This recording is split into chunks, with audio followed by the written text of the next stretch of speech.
Thanks for joining me for the do's and don'ts of at-home workouts. With the way things are right now, at-home workouts are a huge hit, and that's fantastic because with us stuck at home, this is a great option for your health and fitness.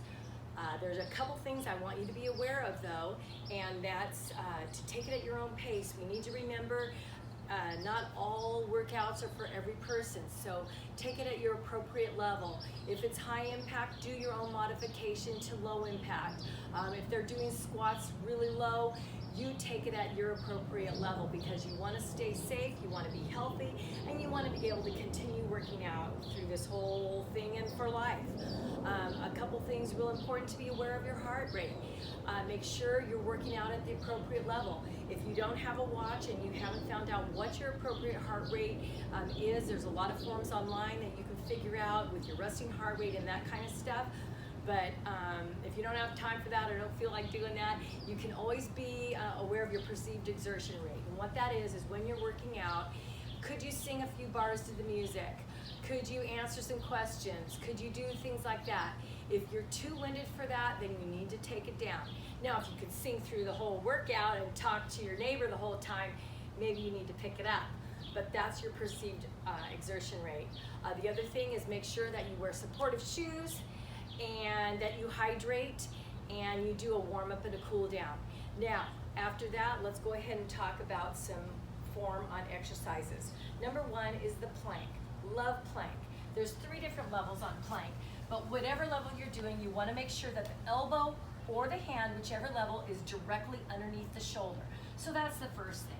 So let's say level 1 plank, we would be here, elbows underneath. We can't have it here.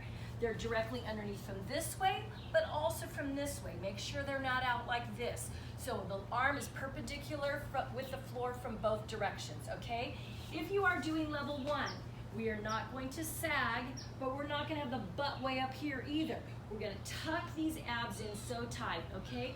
Level 2, make sure the tailbone doesn't come up here. That's gonna hurt your lower back. You wanna pull this in. You can put hands flat here, and remember the head is not here or up here. You wanna think of a glass rod, a long rod going through the top of your head, down your neck, and through your spine, okay? All the way out. Now, level 3, same thing. This one, sometimes I see people in here like this too far in, and that's gonna give you pain in the wrist, all right? So you wanna make sure, I like to always think of when I'm doing plank, rather than my hand under my shoulder, I like to think of it as the base of my wrist to my armpit, all right? So that would make it more like this. And again, buns, taking it and tucking it under, and thinking of that like a long, straight line, all right? Same idea on a side plank. For those of you just starting out on side plank, this would be level 1. You would bend your underneath leg, top leg is flexed, hips are squared up, abs are zipped in tight, and this again, perpendicular with the floor. So we would take a deep breath in and press up. Now, we're not gonna let this arch out like this. You're in one long line coming out, all right? And at any time, anything feels too much, you stop, take a rest. If the instructor's doing a count of 8 2 times, do it for 4 counts. Take a rest for 4, do 4 more, rest for 4. You want to take it at your level and slowly build up. Remember, Rome wasn't built in a day, so we're going to take it at our own pace.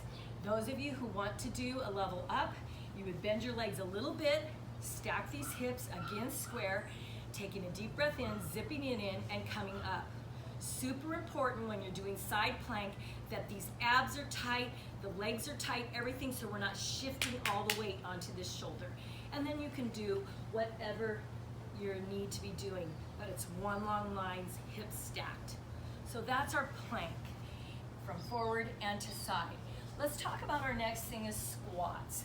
I love squats, but I found, especially at my age, that there's a certain way to do it that I get a great benefit from without injury, okay?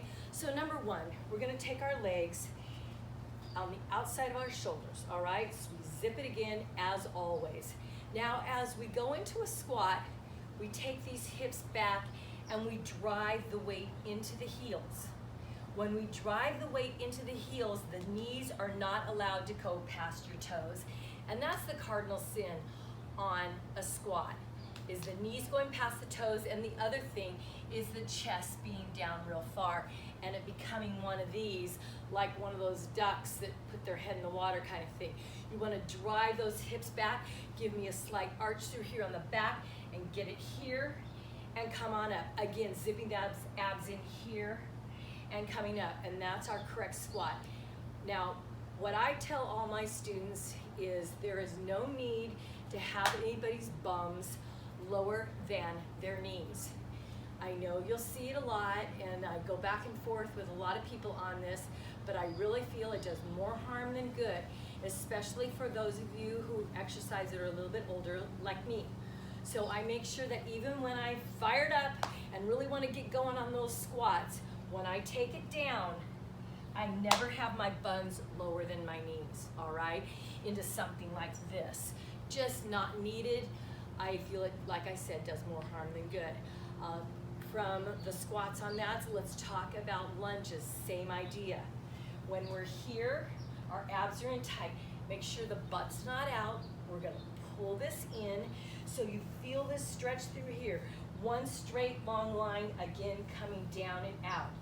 Front leg, super important, depending on your level. If you're way up here or you're down here like this, again, the weight needs to be more through the heel.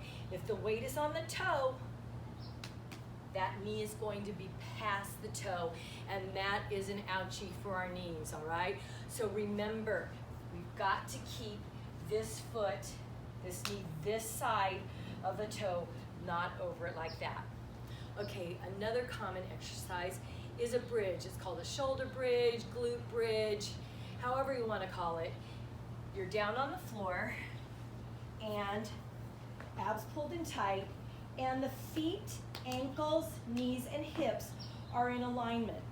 Now, a common mistake is for these feet to be too close to where when you come up, it's too much of a bend on the knees, all right? So from the ankle to the knee should be perpendicular or even a little bit out. So either perpendicular with the floor or out a little bit more, okay, right there. The other thing, when we come up, we zip those abs in and we press up to here. I want you to think of a straight line from your knee coming down all the way to your armpit. Now, one of the worst things we can do right here, holding it, I feel my hamstrings, my glutes, I feel my abs. It's a great exercise. When do things go awry? When I press this and I hyperextend up. Now I feel it in my lower back, and over doing that, you are going to cause some harm and you're going to be sore in not a good way. So we want to avoid that belling of the stomach, kind of a bulbous thing. We want to keep that line nice and straight, nice straight diagonal. Okay, the other thing is our joints. Super important, especially when we're doing cardio, when we're moving around, or maybe we're doing squats and we're coming up, that we do not hyperextend. We never want to jam a joint, whether it's jamming your joints through the legs, giving me a kick and really like snapping it, or snapping our arms, or if you're doing a kickboxing video, say, snapping that arm out to where it locks, okay? In a fast movement, you're gonna end up hurting something in the elbows, the arms, swinging an arm way too fast, or locking it out, throwing it out.